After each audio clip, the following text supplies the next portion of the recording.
Hello, everyone. This is Dr. Guru from AHA Analytics with the market breadth, and we are at the end of another crazy week. Hopefully, you're looking forward to Valentine's Day. If not, hang in there. Next year will be your year. Anyway, the chaotic week continued. We've had a series of these now where we have some segments of the market that are doing extremely poorly, and then some other segments of the market that are doing extremely well. And in between, the indices have just been thrashing along, thrashing, thrashing, thrashing. In fact, the clearest signals are that I see right now are three. One, market breadth is still in an overall bearish position. I'll explain why in a second. Number two, the VIX continues to warn that risk is rising in the market. And again, of course, I'll show that. And number three, that tech stocks are in a confirmed bearish double top. Now, you would think with all of that, I would say that I'm bearish, but no. Last week, I downgraded from bearish to neutral because there's so many good parts about the market that it kind of cancels things out. And being neutral now allows me to opportunistically go where I see where basically the puck is going, as the saying goes. Anyway, like I said, I recognize it's going to be a long one. Please go ahead and use the timeline down below if you want to skip ahead to the most important parts. As usual, I'm going to start with the indices. Sorry, I'm going to start with market breadth, go on to the indices, talk about the VIX, and then I'm going to tell all the stories about the individual stocks that caught my attention for the week. All right, let's go ahead and dive right in. Before I start on market breadth, I forgot to mention that there was also some fundamental news during the week. We had a jobs report that was pretty good for January, but some significant downgrades for earlier months of 2025. So I think on net, 2025 was a pretty bad year for jobs. And the inflation report came out on Friday, and it was relatively benign, but overall inflation remains sticky. And the guess is that the Fed's favorite inflation measure, PCI, the personal consumption index, PCE, sorry, personal consumption expenditures, is going to be around 3%, so well above the Fed's 2% target. So I am still an inflationista, as the saying would go, and I am investing and trading accordingly. All right, let's dive into the charts. First of all, like I said, I'm going to start with my favorite technical indicator, the percentage stocks trading above their 50-day moving averages, what I like to call AT50. And this is what I mean that AT50 market breadth is still in this bearish mode. This is what turned me bearish last month. When AT50 fails at the overbought threshold, which is 70%, that is a bearish signal. Or if AT50 goes above the threshold, becomes overbought, then drops below the threshold, then that is a bearish signal. And you can see we've been in this bearish zone for a while now. And what's re-emphasizing this bearishness are these two big long candles going down. One was last week. That seemed to confirm the bearishness until the rebound took me to neutral. And then on Thursday, February 12th, we had another big candle down, and this was even bigger than the last one. So I'm afraid that the bad parts of the market are getting worse. That's what this means now in my book. And that they are dropping and losing support very rapidly. Now, AT50 closed the week at 55.3%, so not so bad overall. It's just the overall trends that I'm warning about here.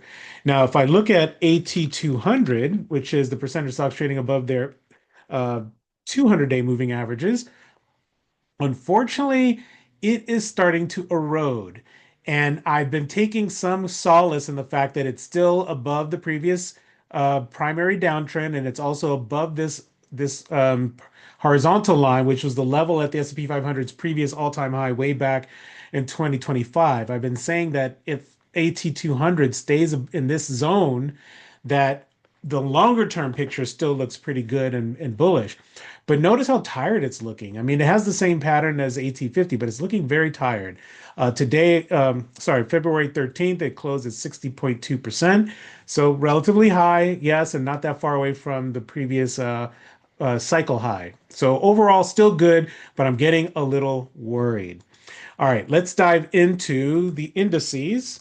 First of all, S&P 500.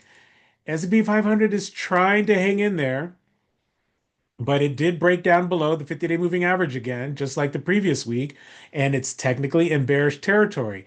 Now, remember what I said about this pattern. Let's just go and review for memory's sake. Let's review this pattern. In October, S&P 500 came close to 50-day moving average, buyers stepped right in. Back in November, we broke through, but we didn't stay below in this bearish territory. And the 50-day moving average, remember, is the red line. But still, just buying anywhere around here got you to profits relatively quickly. And look at this. We had a breakdown again in December, mid-December. And what happened? Buyers stepped in so fast that they gapped up the index right above the 50-day moving average the next day, and that was a major buy signal. And off to the races the S&P 500 went, but it stopped cold at the all-time high, at an all-time high, a marginal all-time high. Let's keep the review going. Then we had this escalation with Greenland threatening to take them over and whatnot on January 20th. S&P 500 dives down. Guess what? Buyers stepped in, gapped up, not as high as the last time, but we still closed above the 50-day moving average. That was yet another buying signal.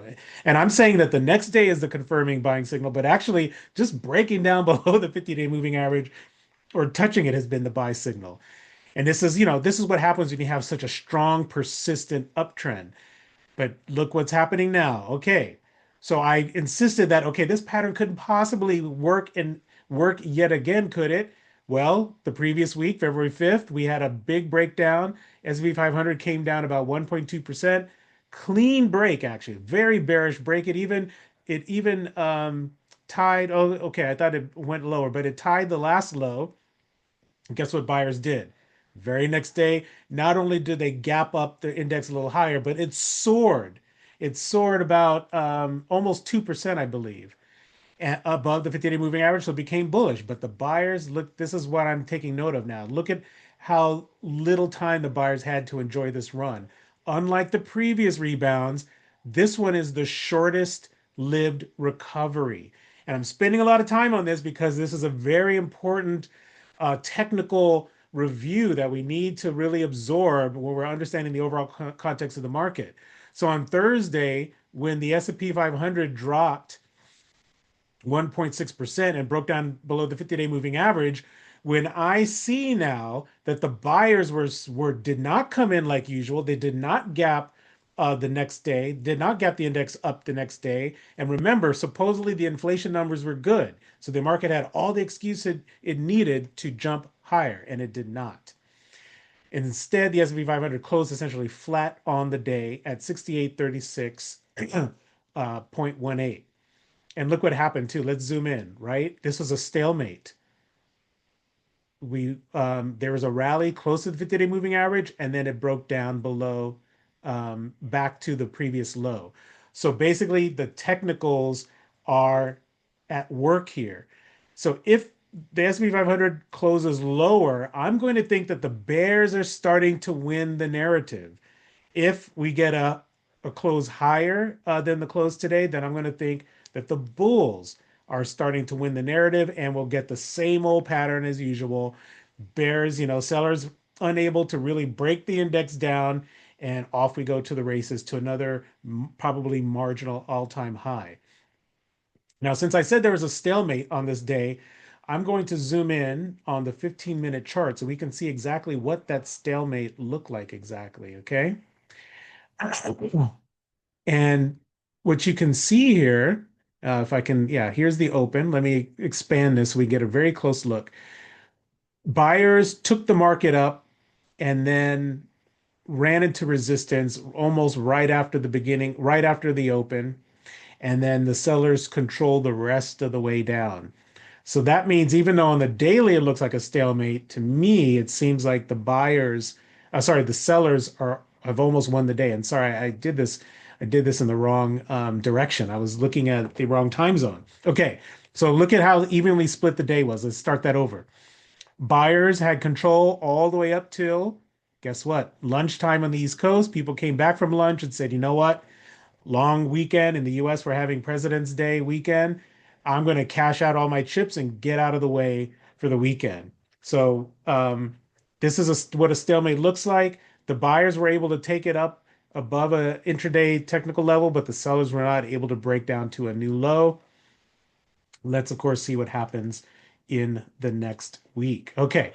I know I've spent a lot of time, more time than usual, but I just think there's a lot of rich information here on the S&P 500. And very quickly, I've also been in the habit now of looking at the equal weight.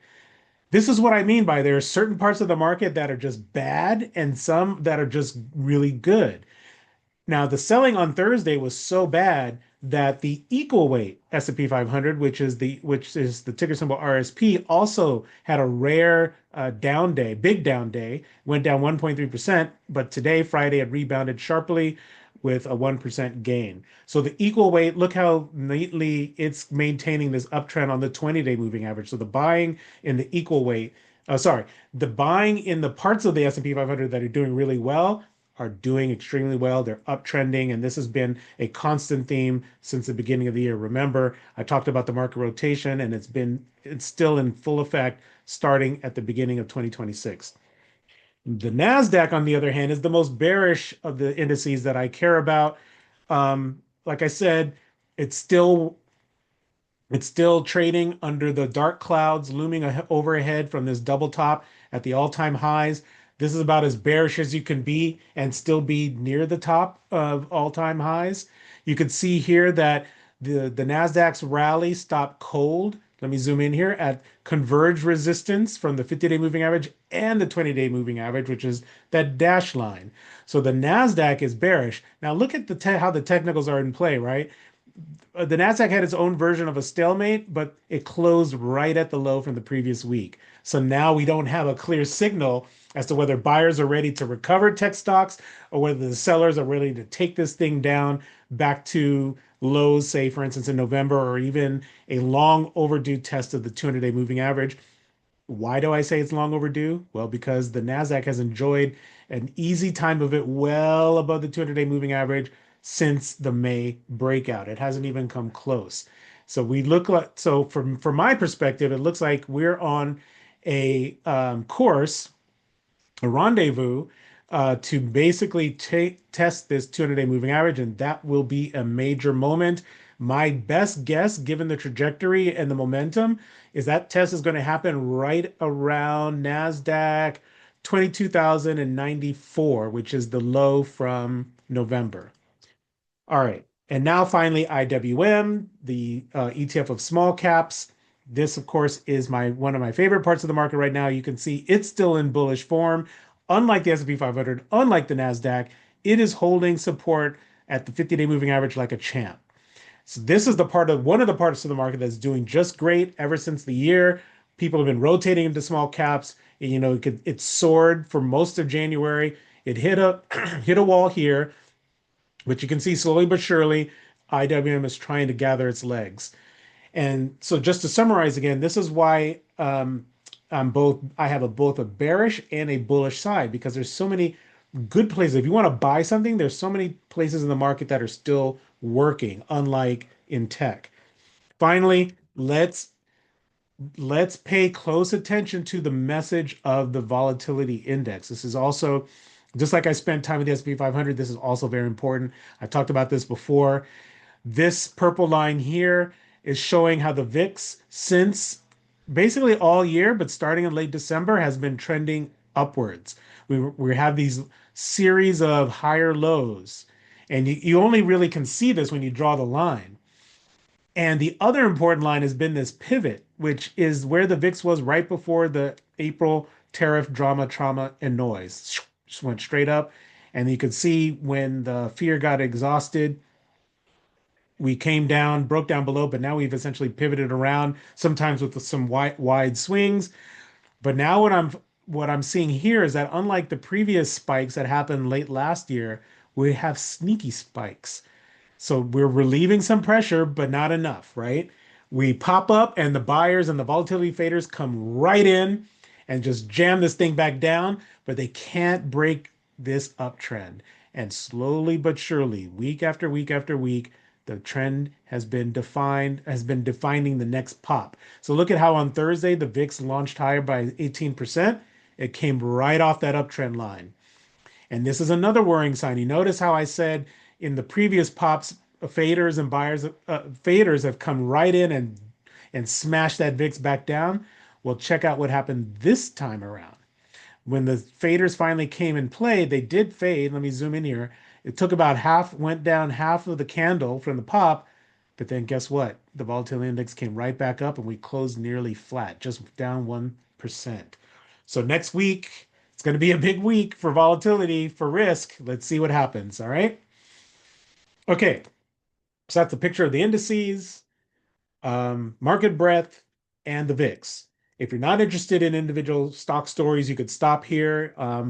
I wouldn't mind, and I fully understand because what's coming up now next is a full menu of individual stocks. All right, for those of you who want to hang in there, let's take a look. And even if you are not sure, just hang out for a little bit because there's some individual stocks that are really important that are telling their own important stories that we need to see. And I'm going to start with Apple.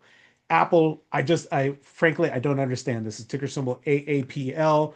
On Friday, it dropped 2.3%. On Thursday, it plunged by 5%. So very bad week for Apple and is below its 50-day moving average again. So it's bearish, but it's even more bearish because it stopped well short of the all-time high before the selling began. I, for the life of me, could not find any specific news to explain why Apple suddenly went from outperforming and zooming through its earnings report to just suddenly sellers taking it down. And so now Apple is actually negative since it reported earnings. Very surprising. So I'm putting Apple definitely in the bearish bucket, but I'm also very wary about what this is saying to us. Okay. All right. Next one is Asana. Asana, ticker symbol ASAN. This is a stock that I had tried to hang out in because the CEO loaded up on shares 3 times last year and it looked very bullish. But you can see the stock didn't go anywhere for all of the rest of the year. And then it hung out again December. And then while people were rotating into small caps and other strong parts of the market like industrials and whatnot, Asana joined the big panic in software stocks and traded straight down. In fact, this has been going straight down all year. So unlike other software stocks, I could not stay in Asana. I had to do the classic just stop out. I don't know whether the story has changed for the CEO as well.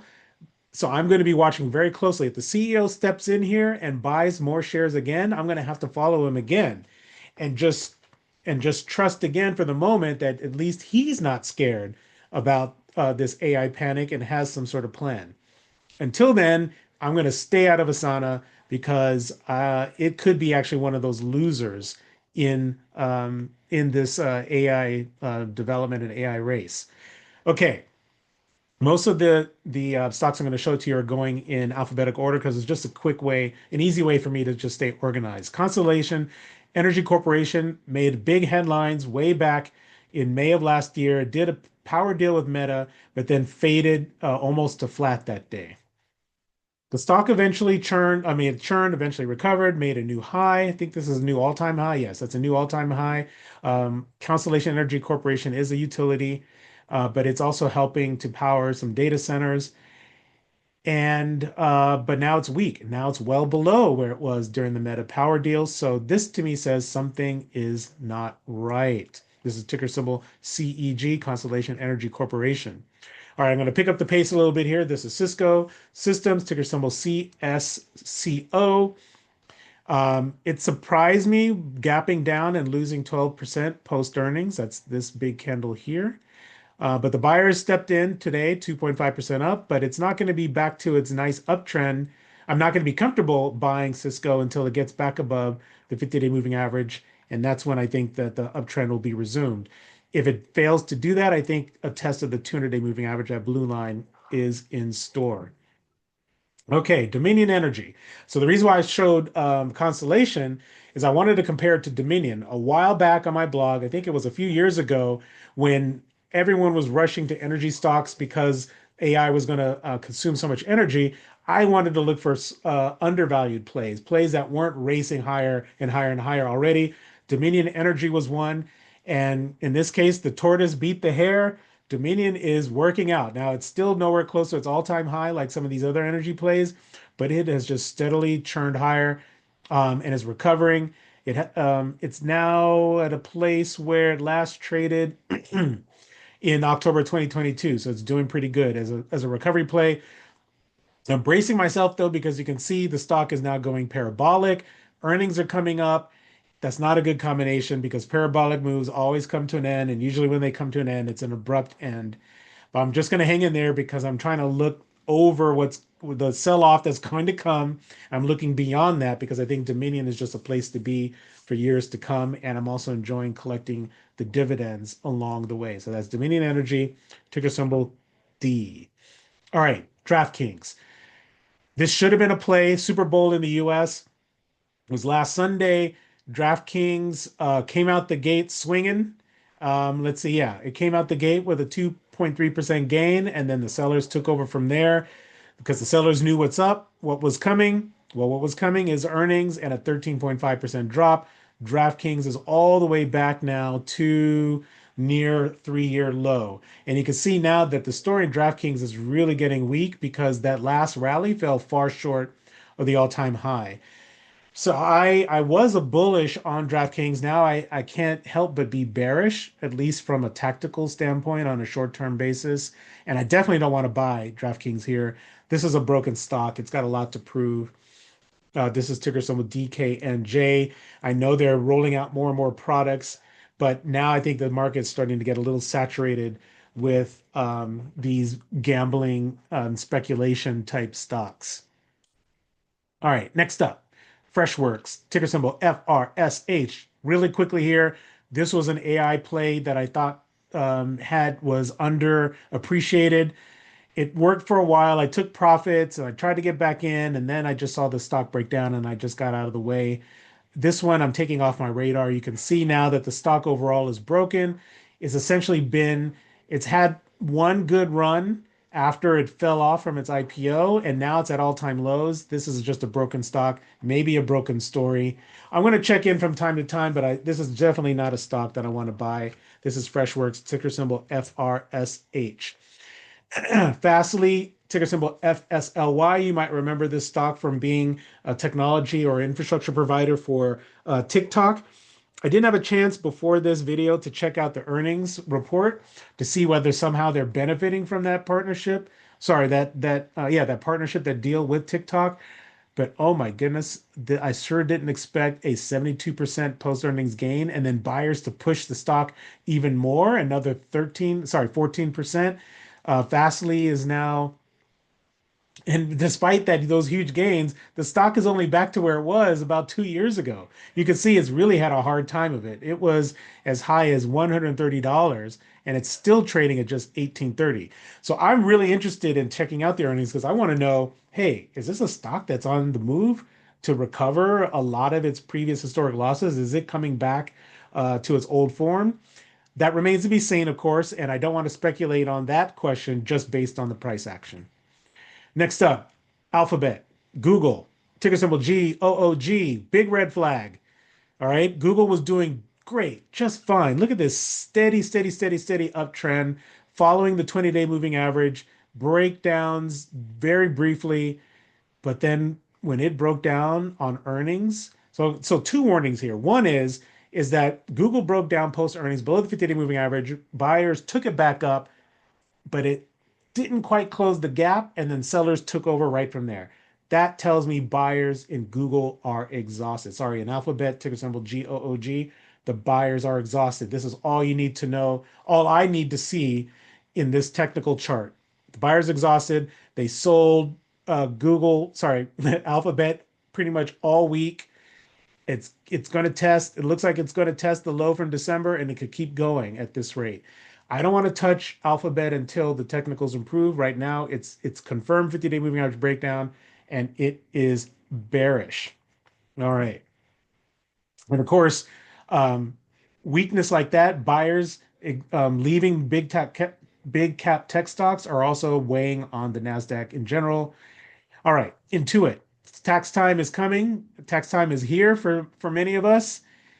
You think Intuit would do well? Nope. Intuit has been caught up in the AI software panic as well. It's been selling off for most of the year. You can see that here. And you can also see, I need to start pointing this out. Look at the volume increasing. The panic is just steadily increasing in Intuit. Intuit now trades at a level it last saw back in March. So it's at a 3-year low. To me, this is overdone. Unless there's some government regulations that are coming, they're going to make they're going to allow people other avenues to do their taxes like for free or easier. Intuit, of course, has a great market to play with. So I think this is overdone, but I don't want to step in here as a falling knife. Intuit is not on my list of software stocks to buy in this panic, but I am keeping my eye on it. I'm going to keep an eye on for a what I call a good risk reward entry. Friends have asked me, has this bottomed? Has that bottomed? And I say, when there's a panic like this and there's indiscriminate selling that just continues week after week after week after week, calling a bottom is pretty much trying to call a bottom is pretty much the most dangerous thing you can do. Instead, you just got to pick your spots and then assess for yourself where you think the risk reward ratio makes that trade worth it. So be prepared for further losses, but also make sure that the upside warrants taking on that risk. All right, let's keep it moving. Johnson Controls International, ticker symbol JCI. What can I say? This was part of a pairs trade. I exited the pairs trade because I had made money on the short side and did not make money on the long side, which is such a shame. The long side was JCI, and I did not anticipate it would recover so fast. I didn't put a label here, but just for um, just as a reminder, JCI gapped down. What was this? 6.2%. Sellers continued a little bit on news that NVIDIA was coming out with chips that wouldn't need as much cooling. And JCI is one of many cooling stocks that have benefited from the AI trade. And clearly, um, NVIDIA is not cooling out those chips enough. Or maybe there's some other chips that are going into data centers that are going to need more cooling because JCI has resumed what's been a very nice uptrend. So JCI remains on my up list. I'm already in one cooling stock. I've talked about it before already, but I really like JCI. I like the story there. If it pulls back to decent support, I'm going to buy. All right, Marriott International. This surprised me. This is, Marriott is a hotel chain, soared 8.5% post earnings. It's at an all-time high. This is amazing.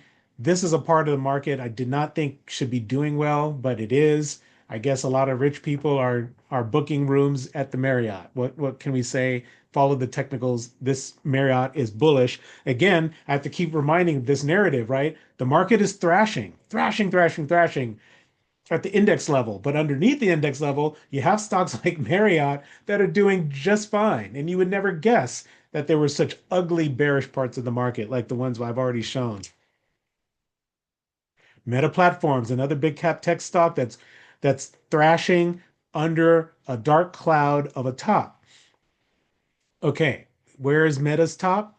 Ticker symbol META, right here. Huge gap up, right? And surge post earnings. I think this was let's see, that was a 10% gain. And that totally surprised me. I really thought that this stall right here, the 200-day moving average resistance, was going to be the end of Meta, and then selling would resume. Instead, Meta pulled a fast one on traders and investors, gapped up 10% post earnings gain, and has been selling off almost nonstop since then. In fact, now Meta's right back into bearish territory with a confirmed 50-day moving average breakdown. But overall, if I peel back, you can see Meta essentially has gone nowhere, absolutely nowhere for what is this, 16 months? Around 16 months, maybe a little bit more, 17 months. Yes, there's been some wild swings, some very bearish moves, some very bullish moves, but net, it's going nowhere. So I don't have a trade on this one, except to micro trade or do technical trades around the moving averages. And right now, the trade I would do if I were to trade, and I don't think I'm going to trade Meta at all, is I would be bearish with an expectation that it would retest this low eventually in January at around $605. Okay, Monday.com. I posted already on my blog, drdrew.com/122, a video of CNBC where they showed how easy, quote unquote, easy it is to use AI Claude. Sorry, I'm skipping too many things. Claude code to create a replica or a clone of Monday.com's program work management software. And I guess that was prescient because Monday.com, ticker symbol MDY, crashed 20.8% post earnings. And you can see buyers have not been interested in this stock at all. I think it's at an all-time low. Yep, it's at an all-time low. So this stock is in big trouble. So for instance, if someone were to ask me, okay, is the bottom into this one? Well, when something's at an all-time low, you have absolutely zero reference, at least from a technical standpoint, for a bottom. So this is an absolute no touch. I don't think this is investable at all. I don't think this is a survivor for this is going to survive the AI panic. And I don't mean the company's going to go bankrupt. I just mean that the stock is probably not going to be investable, period. It might be tradable at certain, areas of time, but I don't think it's investable. So the first trade I would do if I were to get in this, and I'm not, is to just buy after it closes after after a post earnings high. And right now the post earnings intraday high was $80.90. So this stock would have to close it, just call it $81 for me to even have an inkling to consider buying it. And again, like I said, this is definitely not on my buy list. So many better software stocks to invest in and even speculate in. Next up, we have Pinterest, ticker symbol PINS. I'm only showing this because this is a story that's dead. From a technical standpoint, from a stock standpoint, it looked like, you know, coming out of the bear market, it had a decent run, fell far short of its all-time high, almost $90, and it's been struggling ever since. It looked like Pinterest was going to hang in there. It was consolidating for what it was this a year and a half or 2 years, and that maybe it would resume its recovery. That narrative is completely done now with the stock collapsing 16.8% post earnings. And it's back to wow, we're reaching pandemic levels now, right? So we are all the way back to April 2020, 6 year low, very bad. I'm still going to keep an eye on Pinterest. Call me an old head. I never got it. I had an account. I never really got into Pinterest itself, but I definitely see its utility and how it can be very useful for folks. So I want to keep an eye on it. Maybe someone eventually buys out this property, at least for the user growth that it could provide. All right. Modine Manufacturing Company, ticker symbol MOD. This was the other part of the pairs trade I was talking about on the cooling narrative. And Modine, just like JCI, Johnson Controls, recovered from that panic, that cooling, I'll call it the cooling panic, very quickly. And it actually did even better than JCI. So that means I actually had the whole narrative reversed because I thought Modine was the one that was going to suffer the most, and it had the worst prospects. Instead, it actually had the best prospects. So show what I know, right?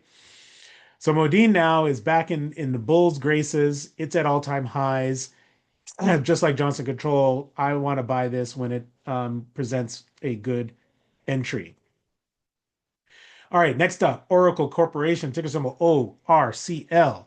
I'm only pointing this out because Oracle really led the way. If you think about the panic in software stocks, the AI-driven panic, ironically, Oracle was the one that really was the not that Oracle started it, but it was the precursor because everyone should know this story by now. It soared 36% post earnings because of all this revenue that was going to come in the future. And it turned out most of it was coming from OpenAI, a deal with OpenAI. And once that truth was absorbed by the market, Oracle has not been the same since. It's had some very short-term bursts, but it's overall trending down. You could just see that in the 20-day moving average, the dashed line, guiding the stock ever lower. Oracle's in bearish position because it's below the 200-day moving average and its 50-day moving average. Now, I'm showing this because Oracle did finally meet some strong technical support right at this purple line. What is that purple line? Well, this was the post-earnings low that closed the September post-earnings gap all the way back to 2024. And I've kept this line in there ever since. And it's finally came in handy in this last one. I didn't trade Oracle. In fact, let me move this line down just a little bit. Didn't trade Oracle because it's still very bearish. I mean, can it survive the 20-day moving average? Can it survive the 50-day moving average? Even after it does that, it needs to survive the 200-day moving average resistance before I could even think about buying it. But I know sorry, I shouldn't say I know. I suspect that once Oracle, this negativity finally gets repaired, Oracle is going to soar like crazy. So I am keeping this one on the radar. I just don't want to be trying to predict a bottom for sure. And I also just have no good sense of what a good risk reward entry would be for a stock that's suffering so much sentiment hit until it gets above its key technical averages. All right. Rapid 7, ticker symbol RPD. This is one I've just been following for a long time because I thought it was a undervalued, underappreciated cybersecurity stock, but instead it just keeps going lower. So I'm officially taking this off my list. They had a very bad post earnings response, crashed 29%. I think it's trading at all-time lows. If not all-time lows, I mean, I have to go way, way, way, way back. Let's see. Let me go to the weekly. And yes, it's at all-time lows. So this, again, from a trading standpoint, this stock is effectively dead. It's unfortunate. I'm taking it off the board. Even if it were to rally back into resistance from these downtrend lines, I mean, I don't want to predict when that rally would happen.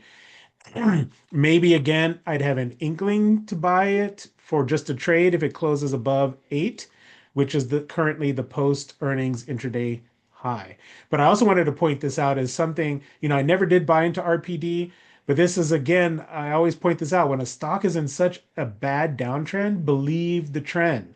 Just like the trend is your friend going up and you just buy it on dips, unfortunately, when a stock is just persistently going down, it just says bad things about the future. And in this case, earnings after earnings, RPD has disappointed, and this was the major, major disappointment. You can always hope that they've thrown out, everyone's thrown the kitchen sink out and the baby in the bathwater and everything, and that this is finally the climax of the selling. You can see the volume surging here. So if you're really interested in the story, keep an eye on it. And like I said, I might have an inkling if it closes above 8. All right, we're rounding the bend. We're getting towards the end finally. Shopify, ticker symbol SHOP. I'm showing this because it is such chaotic trading. Somehow, Shopify has been caught up in the AI panic over software. I guess there's fear that someone's going to prompt their way into building out a fully scaled e-commerce platform. I'm skeptical. The company I think has a 1 billion, maybe $2 billion stock buyback in place now. So I am definitely keeping Shopify on my list. You can see it's just some wild trading. I mean, once it broke the 200-day moving average, it fell like hot, what they call like a knife through hot butter. Earnings, post earnings, it came back down again. This was a weird day actually. It gapped higher but stopped cold at 200-day moving average resistance. That was a big warning sign, and it fell right back down, lost 7%. And buyers have not regained their wits until Friday's trading when it popped up just a little bit, 1.8%. I did a speculative move to buy a call option. Sorry, call spread. I think expiring in April because I want to be on the what do you call it, on the receiving side of Shopify's big, big, big, big buyback. So we'll see what happens, of course, but right now it's in bearish territory. It closed at prices it hasn't seen since June of last year. Spotify. This is another one where I followed the signals. I wrote about this. I was trying to hang into Spotify as a long-term play, but the technicals just took me out of this trade, and I'm so grateful I paid attention to the technicals because now Spotify has just been on this persistent downtrend off of its all-time high. How do I know it's a downtrend? Again, just look at the major moving averages. The 20-day moving average has been tightly actually holding resistance. That is about as bad of a downtrend as you can get. This stock, when it's only had one opportunity to test out the 50-day moving average and it was rejected quickly. So this is the very definition of a bearish downtrend. Sorry, there's no such thing as a bullish downtrend. This is the classic definition of bearishness and is defined by this persistent downtrend. And then it looked like the stock was going to recover. I mean, it soared 14.8%. It was even higher at one point during its post earnings trade. And then look at this, the 20-day moving average held as resistance. So this is a stock that's really in trouble. And like Oracle, I don't think I could see myself trying to invest in Spotify again until it recovers all the way above its 200-day moving average and really gets back to a more bullish position.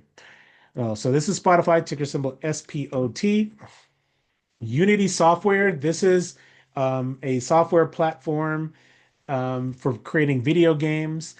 Ticker symbol is U. And unfortunately, I thought this could benefit from the recovery in Roblox. I didn't show it here. I wrote about it before, but it crashed 26% post earnings, and sellers have continued piling on to the point that now Unity is all the way back to where it traded in April. So almost a 52-week low is on the way.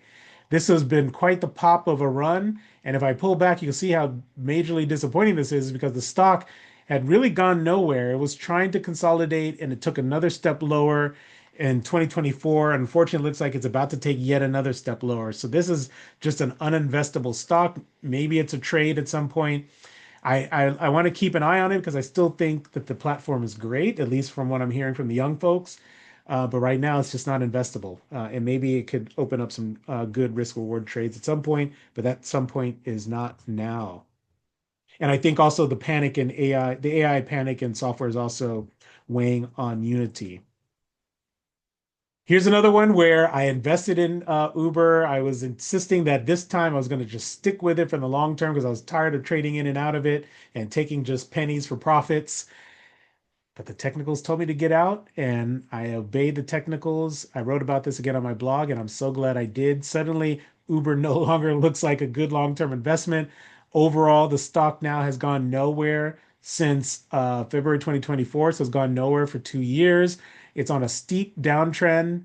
Again, look at the major average, the moving averages, 50-day moving average, red line, and the particularly the 20-day moving average. It gapped lower and lost, what was this, 5.1% post earnings, and the sellers have not let up. So the story is over. I'm going back to my previous position of looking for places to fade Uber. I can't believe I'm already flipping like that, but this is just an ugly, these are just ugly technicals. And I'm not going to chase it lower, but I'm going to look for places to fade. I mean, that's just what the technicals are telling me to do. All right, Upwork.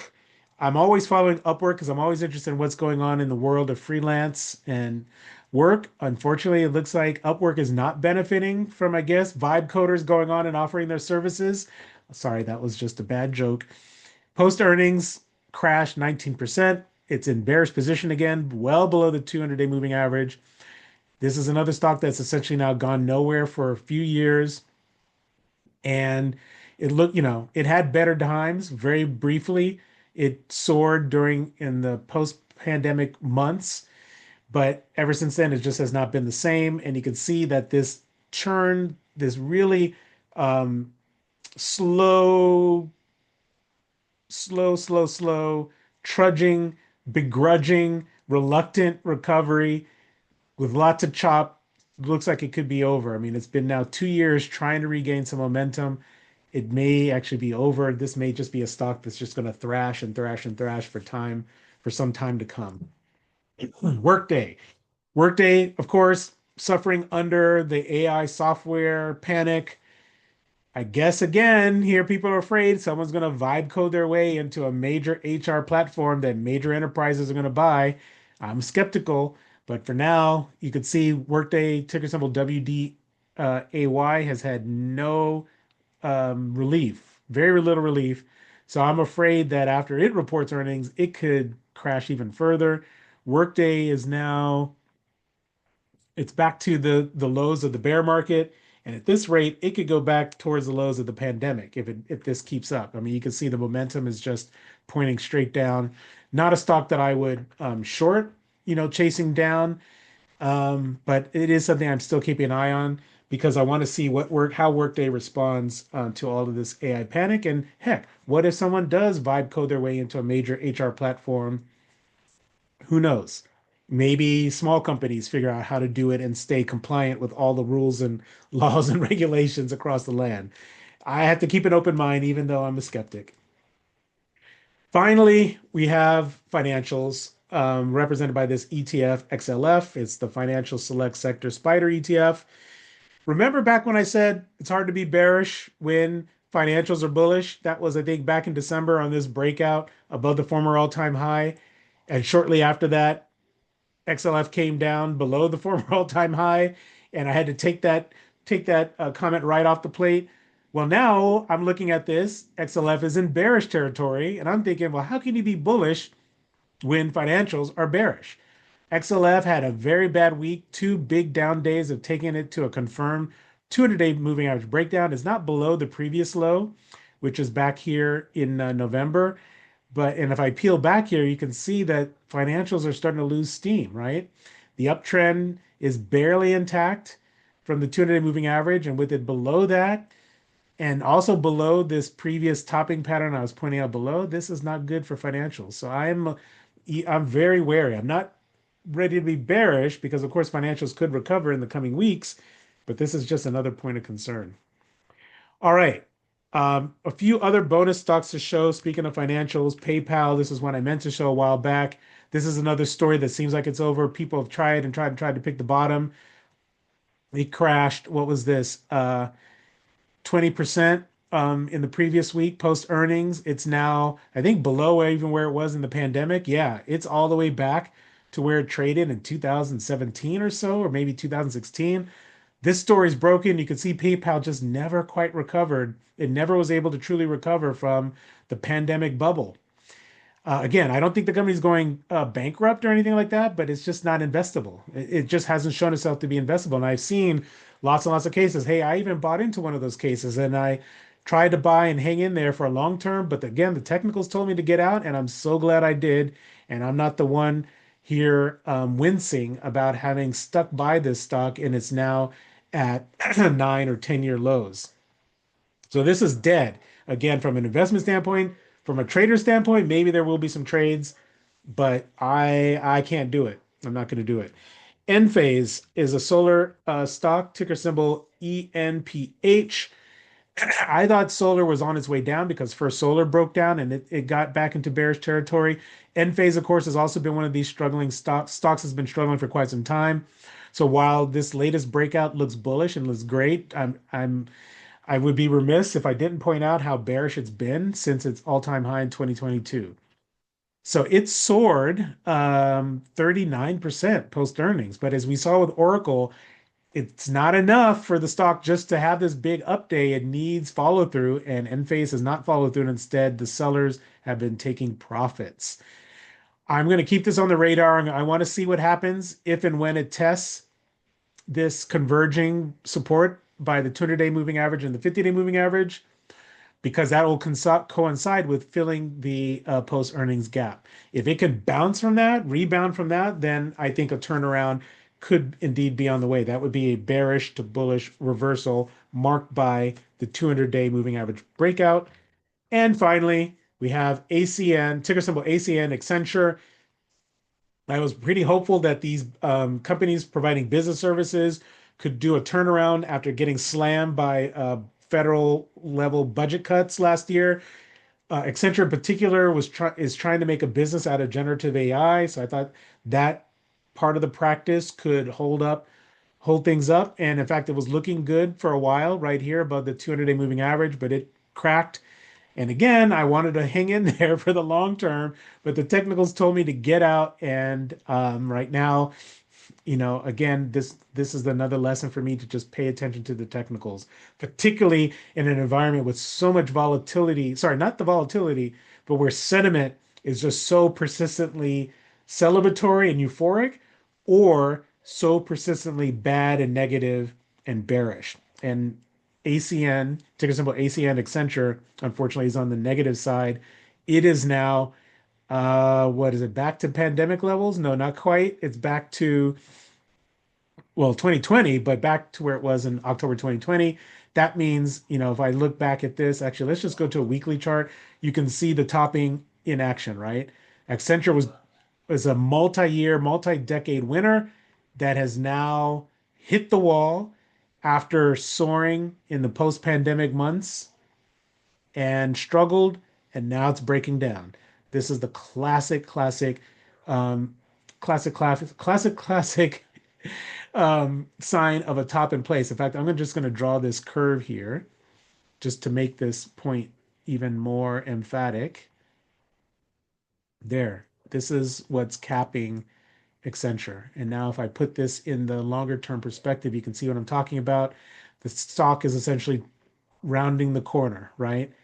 And now it's down here. It's broken down below many supports.